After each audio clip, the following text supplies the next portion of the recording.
For Fremantle.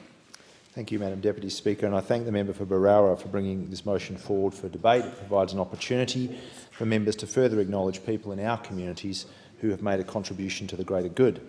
This year's Order of Australia Awards has recognised three very worthy recipients in my electorate of Fremantle.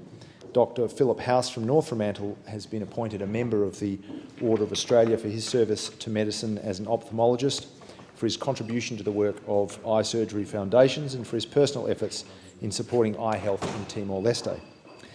Dr House's research at the University of WA has helped deliver a better understanding of glaucoma and of the factors that underlie poor eye health in Indigenous communities. Indeed, Dr House is rightly commended for providing eye health services to communities in the Pilbara over more than 25 years. In addition to his academic and clinical work in Australia, he has been a regular visitor to Timor-Leste, where he lends his passion, humanity and expertise in training young local doctors to provide basic eye care. It's almost impossible, I'm sure, to overstate the positive impact of that kind of work. I also take this opportunity to congratulate Victor Paino, the owner of the iconic Fremantle business Sea Lanes, who has received the Medal of the Order of Australia for his significant and extensive service to the seafood retailing industry and to the broader community's welfare through his support of charitable organisations. Mr Paino is a third-generation Fremantle fisherman in a city with a proud ongoing tradition of successful and sustainable fishing.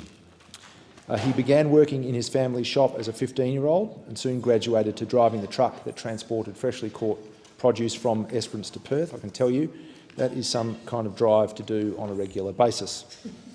Victor and his brother, working together, have taken Sea Lanes from a small business to a veritable seafood empire, but his success has always been premised on giving back to the community, as evidenced, for example, by his work as the founding director of the Fremantle Hospital Medical Research Foundation. Finally, Madam Deputy Speaker, I'm very pleased to acknowledge and celebrate the achievement of Roger Underwood, who has been appointed a member of the Order of Australia in relation to his extensive and leading work in the areas of forestry and bushfire management. As a historian and writer, Roger Underwood has brought to his work an understanding that our relationship with the land is deeply cultural as well as scientific. Of course, Indigenous Australians have known for thousands of years that fire is a potent tool for land management and regeneration, as well as being a sometimes catastrophic hazard, and Mr Underwood's work has drawn upon and illuminated the history of bushfire. For 59 years, he's been an expert and influential advocate for sustainable land management. Following his distinguished career as a forester and then General Manager of the WA Department of Conservation and Land Management, as it then was, Mr Underwood founded the Volunteer Bushfire Front Group in 2003. And in a state like ours, in Western Australia, his work has undoubtedly helped save lives and conserve our natural environment. Madam Deputy Speaker, today's motion gives me the opportunity to mention the achievement of the 2018 Young Australian of the Year, Samantha Kerr, who is also a Fremantle electorate constituent. She was born in East Freo and she was a sporting phenomenon from a young age. She's gone on to become a national and international superstar.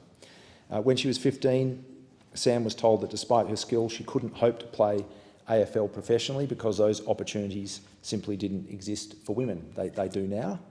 But they didn't then. And so she turned her attention to round ball football and began a journey that has included playing for Perth Glory, Sydney FC and the Chicago Red Stars, becoming, along the way, the all-time leading goal scorer in America's National Women's Soccer League. She is arguably the best player in the world, and I would happily make that argument. There's no doubt that Samantha Kerr is a leader within the Matildas. She's a leader and role model in the community. Her skill, athleticism and energy and dedication to the sport are an inspiration, but her character and determination is more impressive still. Madam Deputy Speaker, I'll finish just by making the point that the Order of Australia's Honours program, like many aspects of Australian life, does need some rebalancing if it's to properly reflect the diversity and makeup of our society. Western Australians are consistently underrepresented, but that's largely the result, or it appears to be largely the result, of the fact that there are just not enough nominees from WA.